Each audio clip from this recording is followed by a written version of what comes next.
If you're trying to get into online entrepreneurship, I'm pretty sure you understand that it's going to take money and it's going to take quite a bit of capital to get where you want to go. Thankfully for you, you don't have to use your own money. And the reason why you don't have to use your own money is because there is a such thing as business credit. Now, we all know that credit is money that does not belong to us that we can use and that we can leverage to get ourselves to the next level.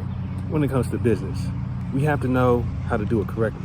Because if you don't, we can get ourselves into a whole lot of trouble, which we shouldn't be in the first place. You're not sure how to obtain business credit?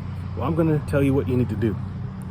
The first thing you need to do is to have good personal credit. You need to have good personal credit to obtain business credit cards. There are different ways you can ninja your way through it, but if you want to skip all the headaches, skip all of these other stuff, just have good personal credit. If you got good personal credit, you can pretty much do almost anything. So work on your credit. Your credit determines your financial responsibility. And this should be a huge priority whether you're in business or not. Always make sure that your credit is good so that you can do the things that you want to do and enjoy the things that you want to enjoy. Credit will help you do that. Take care of your credit, treat it well, treat it with respect. Respect yourself by respecting your credit score. If you have trouble with your credit, you have bad credit or whatever, what you can do is check your credit history and it's going to show you what's affecting your credit score. And the things that's keeping it down, just work on that stuff and you'll see as months go by, your credit will start to go up. So it's not a hard thing to do to bring up your credit. You don't really need to pay anybody unless you got some really jacked up stuff, but you'll be good to go. So if you have your credit good and you are able to obtain the business credit card, what you need to do is first make sure that you have a proven product. If you don't have a product that's already making money, you're gonna get yourself in a whole lot of trouble with business credit. You want to be as profitable as possible without the business credit so that when you do get the business credit card, it's gonna make it a whole lot easier for you.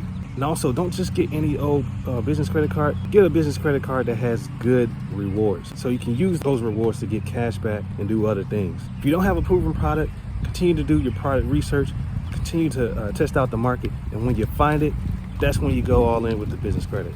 So it looks like it started raining, so I had to get inside the car to finish up this video for you guys, because I don't want you guys to miss this information, and I want to get this video out to you all as soon as possible.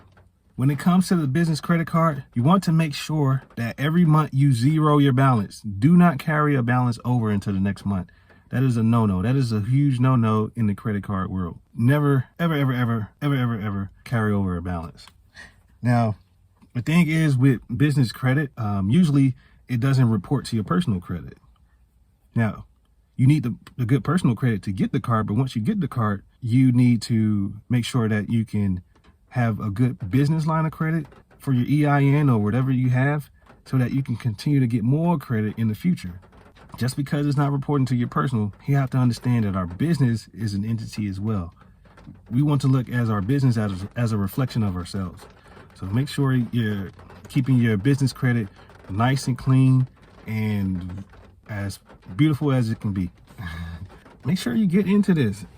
There's so much finances out there, so many ways you can make money out there. We can't sleep on these things. We can't be blind to the fact that, you know, there's money available out there. We just have to go get it. There's different avenues you can go and get it. I mean, you don't have to do an online business. You don't have to do e-commerce. The reason why I suggest it is because it's easy and there's hardly any capital involved. I mean, you do need a little money to get started, and that's with anything, but you don't need a whole lot. With an online business, you don't need employees at the beginning. You don't need to have all of this inventory at the beginning if you're doing drop shipping. If you're selling products out of your home, then that's different. But outside of that, you don't need a whole lot of overhead. So that's the beauty of having an e-commerce store.